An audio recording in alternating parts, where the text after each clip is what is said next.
Did you know one of the most critical materials of World War II wasn't steel or gunpowder, but rubber? And a seemingly small decision about it, made years before the war, ended up having consequences that shaped history in ways no one could have ever predicted. It all starts in the 1920s. Back then, over 90% of the world's natural rubber came from plantations in Southeast Asia, mainly Malaysia and the Dutch East Indies. Britain and the Netherlands controlled this supply, and they created a cartel to keep prices high. For the United States, a country rapidly falling in love with the automobile, this was a huge problem. High rubber prices meant expensive tires, which slowed down the American economy. Figures like Herbert Hoover, then Secretary of Commerce, were furious. He called it a stranglehold on America. There were debates, there were arguments, and America had a choice to make. Should they invest heavily in developing synthetic rubber, a technology that was still in its infancy? Or should they try to find their own sources of natural rubber, free from European control? The decision was made. Visionaries like Henry Ford and Harvey Firestone decided to bet on nature. Ford poured millions into a massive plantation in the Amazon rainforest called Fordlandia, trying to recreate the rubber boom there. Firestone secured a 1-million-acre concession in Liberia, Africa. The U.S. government even backed projects to grow rubber in the Philippines and Central America.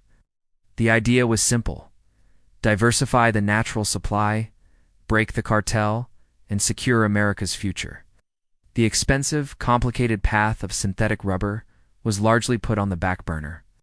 It seemed like a smart, practical choice at the time, and for a while it worked. The British-Dutch cartel eventually collapsed and rubber prices stabilized. America was getting the rubber it needed for its cars and industries. Problem seemed solved. No one was thinking about a world war. No one was imagining that the very places they relied on for rubber would soon become a battlefield. Then came December 7th, 1941, Pearl Harbor. But the attack was just the beginning. In the weeks that followed, Japan launched a lightning-fast invasion of Southeast Asia. They swiftly conquered Malaysia, the Dutch East Indies, and the Philippines. In just a few short months, the unthinkable happened. Japan seized control of over 90% of the world's rubber supply. Suddenly, the United States was cut off. The decision made 2 decades earlier to rely on natural rubber from this specific region had turned into a catastrophic vulnerability. The U.S. military ran on rubber. Every tank, every jeep, every airplane needed it for tires, hoses, and seals.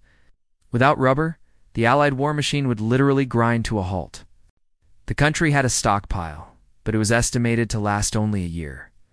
It was a national crisis. This is where the massive, unforeseen consequences kick in. Faced with disaster, the U.S. government had no choice but to do what it had avoided for 20 years: go all-in on synthetic rubber. A massive nationwide program was launched. The government poured hundreds of millions of dollars into research and development, partnering with chemical companies and universities. It was a race against time. Factories were built at a breathtaking pace. Scientists and engineers worked around the clock, solving complex chemical problems that had stumped them for years. And the American public was called to action. A nationwide scrap rubber drive was initiated. People donated old tires, hot water bottles, raincoats, and garden hoses. Anything made of rubber was collected to be recycled and reclaimed. It was a massive patriotic effort. The result was nothing short of a scientific and industrial miracle. Within just a couple of years, the United States went from producing almost no synthetic rubber to outproducing the entire world's pre-war output of natural rubber. This new industry not only saved the Allied war effort, but it also fundamentally changed the world. After the war, this massive new synthetic rubber industry didn't just disappear. It became the foundation of the modern plastics and polymer industry. The scientific breakthroughs made under pressure led to countless new materials that define our lives today. From nylon and polyester in our clothes to the plastics in our phones and computers, the decision to ignore synthetics before the war ironically forced a technological revolution that propelled America into a new age of materials science.